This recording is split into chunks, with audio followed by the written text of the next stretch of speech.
talking about now is the number of people who are taking the horse dewormer.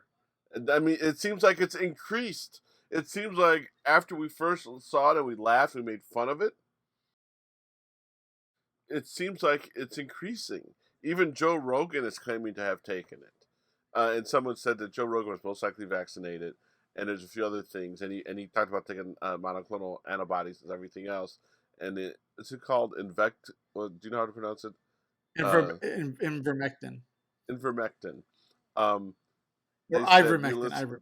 Yeah. yeah, ivermectin, but they were saying that if he's really has COVID and he does recovery, it has everything to do with the fact that he's most likely vaccinated and taking monoclonal antibodies, not the horse dewormer. But I bring this up because as we talk about the Republican Party,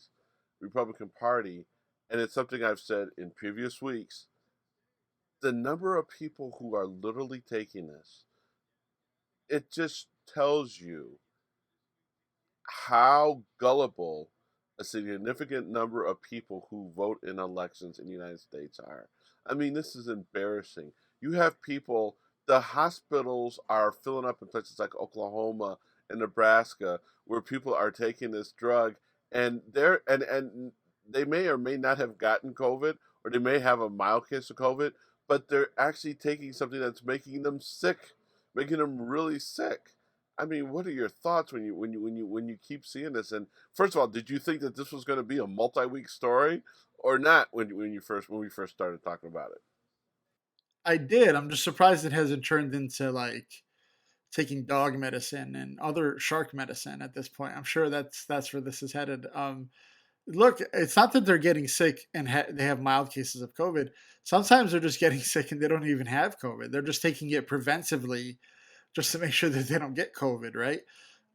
Here's what's interesting. I just thought of this right now before I answer your question. Pfizer is working on an actual antiviral pill that they're hoping will be ready before the year is out. That will be over the counter. You could go to CVS if you feel like if you have COVID and you have a mild case of it, you could go to CVS, pop it, and then it should help you out. They're going to rail against that, but they'll take a horse dewormer, which is not an antiviral, right? It's there to it's an anti. I don't know what it is, but it's for animals, right?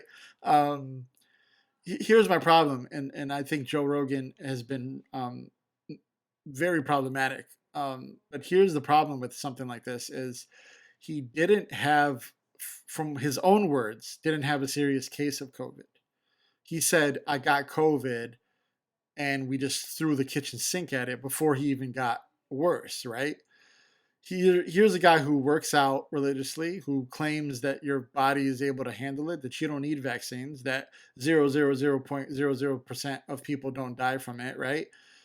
And yet, as soon as the moment that he gets it, takes monoclonal antibodies that you don't have access to, takes ivermectin that you don't have access to, takes steroids that you probably don't have access to without a doctor, takes all this stuff that you don't have access to, and yet you continue to think that he has your best interest at heart. It's ridiculous. It's the same argument with Abbott, who's anti-mask, anti-vax, who has the third vax, who immediately got hospital or he got healthcare as soon as this happened. Same thing with Trump, who said, "I felt fine." Meanwhile, his blood oxygen was in the upper 80s. He went to the ICU. He got world class healthcare that you don't have access to.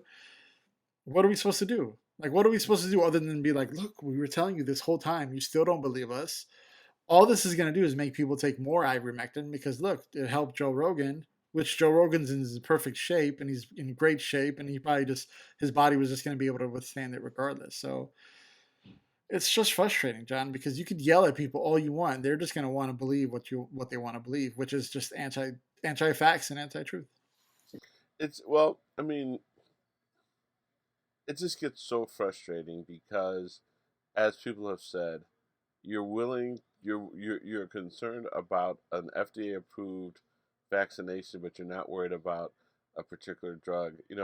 One of the articles that ran, and it was run in one of the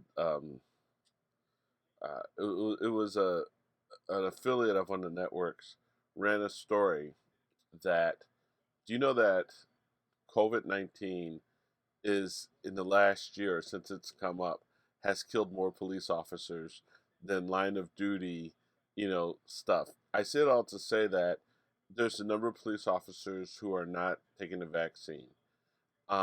These are people that we rely on to protect us.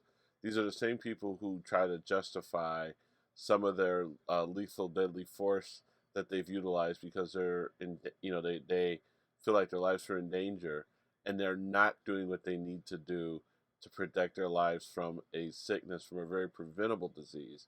Um, it's it's just really amazing the number of people who in this country just have no damn common sense.